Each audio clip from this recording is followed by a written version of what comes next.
Pendant longtemps, j'ai cru ne pouvoir faire confiance à personne. Le premier prisme avec lequel je tissais du lien avec les personnes que je rencontrais était la retenue, la réserve, l'observation acérée de toute parole partagée, de tout comportement, de toute action posée. Attention, j'ai toujours été une femme chaleureuse, sociable, généreuse, ce pourquoi je ne laissais rien paraître. Mais au fond de moi, en coulisses, le point de départ de toute relation était bel et bien la méfiance. Bonjour à toi et bienvenue dans Ose ta transformation, le podcast qui sème l'audace de suivre l'appel de sa transformation intérieure. Je suis Mylène, je suis guide en transformation. Mentor, médium, j'accompagne depuis 2018 les êtres qui ressentent l'appel d'un profond changement mais qui ne parviennent pas encore à l'enclencher dans la matière. Je crée des programmes qui provoquent tes déclics, tes révélations et tes activations énergétiques depuis ton initiation jusqu'à la réalisation de ton être humain divin. Si tu cherches à sortir du conflit intérieur, de l'auto-sabotage, des schémas sacrificiels et de la culpabilité, alors tu es ici au bon endroit. En t'ouvrant à plonger en toi pour te reconnaître intégralement, tu apprends à alchimiser tes ombres pour incarner ta lumière. Tu apprends à t'aimer, à t'apaiser, à t'alléger, à te respecter et à te libérer pour retrouver la voie de ton autonomie psycho-émotionnelle et énergétique. Et depuis cet espace d'assurance et de confiance restauré, tu impulses des actions justes pour ancrer et goûter à une réalité qui honore ton élan, tes aspirations et ta joie de vivre pour ton plus grand bénéfice. Aujourd'hui, je reviens te parler de ce rempart qui s'élève entre les autres et toi à chaque fois que ton système nerveux pressent le danger en approche, alors que tu tentes de créer et de nourrir des relations affectives. Tu sais, cette part de toi qui aimerait pouvoir s'ouvrir à l'autre, mais qui opte pour verrouiller son cœur afin de s'assurer de ne plus jamais souffrir. Si ces mots résonnent en toi, c'est que tu connais bien cette sensation de devoir se prémunir d'une éventuelle blessure, d'une potentielle réactivation d'un passé douloureux que tu rêverais ne plus jamais avoir à revivre. J'ai longtemps réagi depuis ce mode. J'en ai tellement bavé qu'il semblait évident à mon ego de me protéger de toute insécurité émotionnelle afin d'éviter les raz-de-marée et le chaos à réparer. Oui, mais ce que je n'avais pas encore saisi à l'époque, c'est que tant que je cherchais à me prémunir d'une potentielle menace extérieure, je ne pouvais pas occuper la place d'une femme confiante et ouverte à recevoir le meilleur. Pire encore, étant donné que je manifeste ce que je vibre et ce que j'incarne dans le présent, puisque ma tendance était de nourrir mes liens depuis l'appréhension et la peur de souffrir, j'attirais précisément des situations qui activaient mon alarme en me montrant que j'avais raison de me méfier. Et oui, tout ce que je redoutais et craignais finissait par avoir lieu. Histoire d'écho, de résonance et d'attraction. Des personnes que je considérais comme des amies ne jouaient pas franc jeu. Elles me mentaient et jouaient sur plusieurs tableaux. Tout ce qui, à mes yeux et à mon cœur, représentait l'insécurité qu'il me fallait éviter pour me protéger. Et toi, comment tu te situes au sein des relations que tu entretiens? Est-ce que tu fais confiance ou est-ce que tu agis depuis un espace de méfiance active et constante en arrière-plan? Si tu te reconnais dans la dynamique que je décris, c'est que certaines blessures en toi n'ont pas encore eu l'espace d'être pensées pour cicatriser.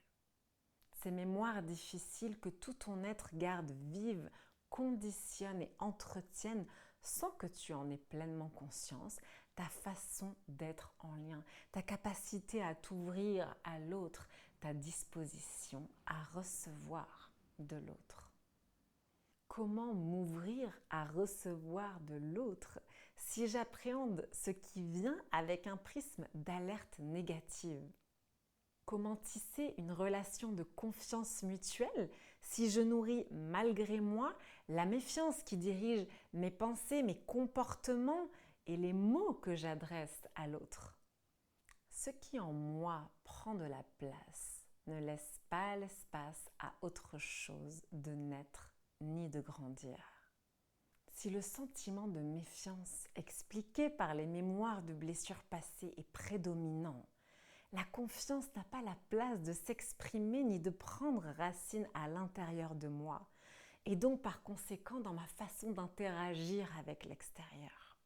Et si j'aspire à créer, à nourrir et à intégrer la confiance, j'ai besoin de me détacher de cette méfiance que j'entretiens par le discours mental qui est lié à mes expériences passées.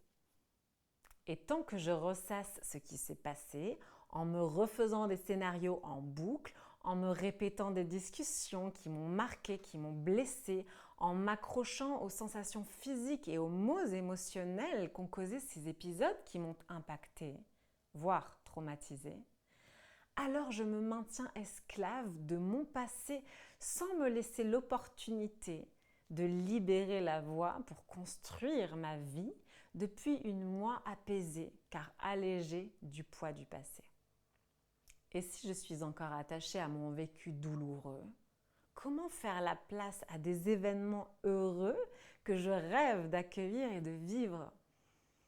La méfiance agit en moi comme le frein qu'elle est à mon accès à l'abondance positive et lumineuse dans mon quotidien. C'est ce que j'ai réalisé en avançant sur mon chemin d'élévation de conscience. Tant que je nourris la méfiance par l'activation de mes appréhensions à revivre un épisode blessant du passé, je manifesterai des situations en résonance avec mes peurs. Ce qui continuera de nourrir mon mental en me racontant que j'ai raison de me méfier, puisque regarde, c'est exactement ce que je pensais. Je ne peux pas faire confiance puisque se produit exactement ce que je redoutais. Oui, je finis par attirer exactement l'objet de mes peurs. Mais c'est dans l'autre sens que nous devons prendre la chose. Ce qui a lieu advient au moins parce qu'une part de moi s'attache à croire que c'est ce que je mérite, ce qui doit être ou ce qui va arriver. Et je suis tellement attachée à cette croyance, peut-être inconsciente, que la vie me montre exactement ce en quoi je crois. Chaque situation que je rencontre me propose un miroir. L'épisode qui me montre la trahison m'invite à regarder en moi l'espace qui reste attaché à cette fréquence, à cette vibration de trahison. Et si je ne fais que me répéter dans mes pensées que c'est toujours moi qui gère ceci, c'est toujours sur moi que tombe cela, alors la vie me montrera que j'ai raison, car je vibre à ce point l'attachement à ces croyances que je vais les répéter en boucle au quotidien. Et toi, dis-moi, dans quel espace de ta vie sens-tu que la méfiance a pris beaucoup trop de place ? À quel endroit de tes relations sens-tu que l'appréhension dirige tes pensées, tes paroles et tes actions ?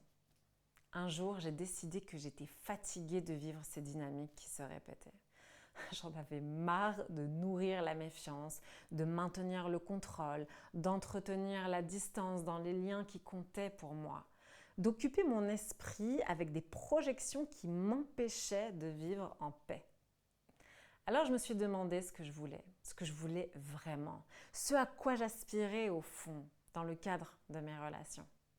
Et naturellement, je voulais des liens de confiance, d'écoute, de respect, d'attention, de réciprocité.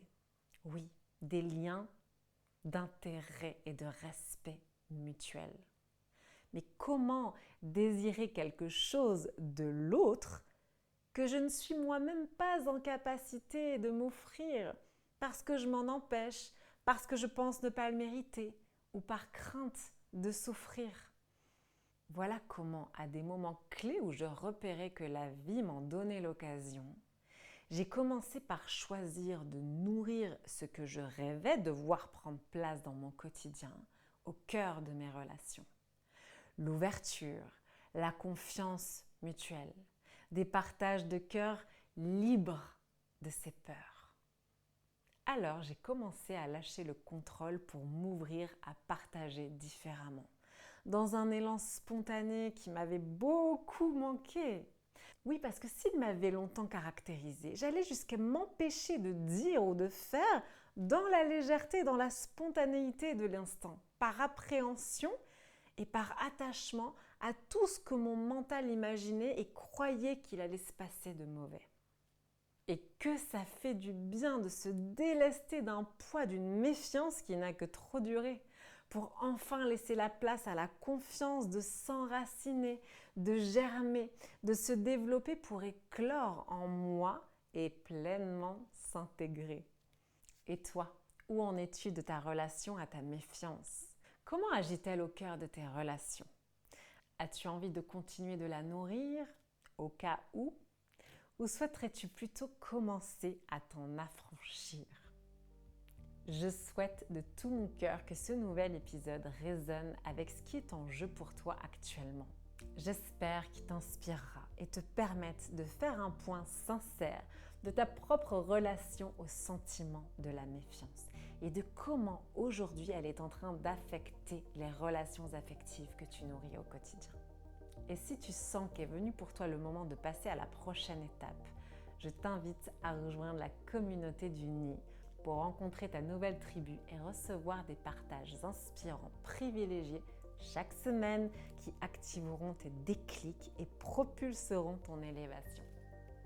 Dans cet espace du Nid, j'offre à la tribu un live par semaine où je me connecte et je canalise les énergies en cours qui pourront aider tous les processus individuels de transformation à l'œuvre. Si tu sens que tu as besoin de clarté pour lever le voile de ce qui à ce jour agit dans l'ombre contre ce que tu aspires à mettre en place dans un ou plusieurs domaines de ta vie, alors je t'invite à rejoindre l'initiation Sésame.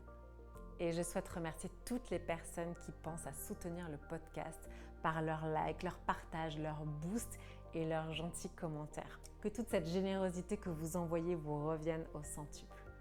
On se retrouve dans 15 jours pour un prochain épisode et en patientant, surtout, prends bien soin de toi.